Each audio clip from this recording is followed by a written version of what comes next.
আসসালামু আলাইকুম বন্ধুরা, ভিডিওতে আপনারা যে ধানের বীজতলাটি দেখতেছেন এটা হচ্ছে এবার আমার আমন মৌসুমের বীজতলা। এখানে মোট 15 কেজি ধান ফেলা হয়েছে বীজের জন্য। তো এই যে প্রথম 3টা সারির যে বীজগুলা দেখতেছেন এটা হচ্ছে বিনাধান 25-এর বীজ, যেটা হচ্ছে আমি এবার গরু মৌসুমে চাষ করা এক ভাই থেকে অনলাইনে 5 কেজি আনাইছিলাম বর্ষাতে করার জন্য। তো দেখুন আলহামদুলিল্লাহ ধানের জার্মিনেশন বেশ ভালো, বীজও যথেষ্ট ভালো হয়েছে। এছাড়াও আমি আরও 10 কেজি ব্রিধান 51 ফেলছি। তো চলুন দেখি। এই 3টা সারি হচ্ছে বিনাধান 25, আর এগুলো হচ্ছে ব্রিধান 51। দেখুন এ হচ্ছে আমার বীজতলা, এবং বীজতলাতে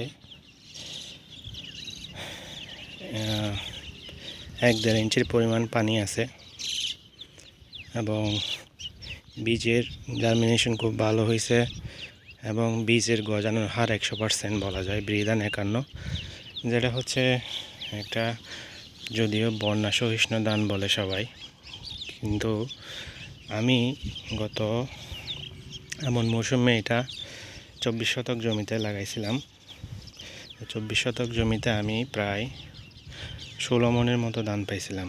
তো এবার চিন্তা করছি আমি আমার 70 শতক জমিতে এই ব্রিধান 51 লাগাবো, এবং বাকি 40 শতক জমিতে বিনাধান 25 চাষ করব। তা আমাদের এদিকে এখন জমির এই অবস্থা। আজকে মোটামুটি রোদ আছে গত কয়েকদিন ধরে। তো বীজতলার ক্ষেত্রে আপনারা কি করবেন, বীজতলা তৈরির ক্ষেত্রে আপনাকে কিছু জিনিস মাথায় রাখতে হবে, যেমন পানি জমে থাকবে না এমন বীজতলা আমাদেরকে নির্বাচন করতে হবে, এবং প্রতি শতকে ধানের প্রতি শতক বীজতলার জন্য আপনার 2 থেকে 2.5 কেজি বীজ প্রয়োজন হয়।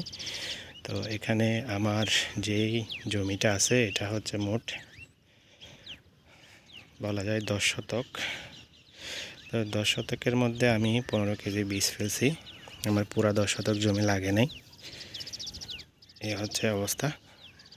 তো আমার বর্তমান জমির বীজতলার বয়স হচ্ছে 16 দিন।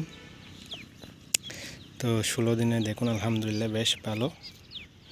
তো পরিচর্যা বলতে আমার শুধু ধানের বয়স যখন বীজতলার বয়স 10 দিন হয়, আমি 10 শতক জমিতে মোট 13 কেজি সার দিই।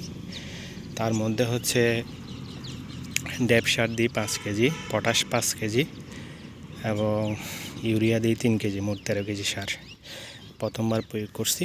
এবং ধানের বয়স যখন আরও 1 সপ্তাহ পার হবে এখানে ছত্রাকনাশক স্প্রে করা হবে, এবং তারপর হচ্ছে ধানের বীজতলা থেকে যখন চারা ওঠানো হবে তার 3-4 দিন পূর্বে হচ্ছে জিঙ্ক মনোহাইড্রেট যেটা আছে এটা স্প্রে করে দিব, যাতে ধানের বীজগুলা পুষ্ট হয়, চারাগুলা মোটা হয়। আমন মৌসুমে চারা যত পুষ্ট হবে তত আপনার ধানের ফলন ভালো হবে, এবং ধানের রোপণের পরে যে অনেক সময় চারা মারা যায়, এই চারার মৃত্যু হারটা কম থাকবে। তো ধন্যবাদ সবাইকে, আমার চ্যানেলে সাবস্ক্রাইব করবেন। আমি আমন মৌসুমে আমার জমিগুলোতে বিভিন্ন সময় আপডেট দিব। ধন্যবাদ সবাইকে, আসসালামু আলাইকুম।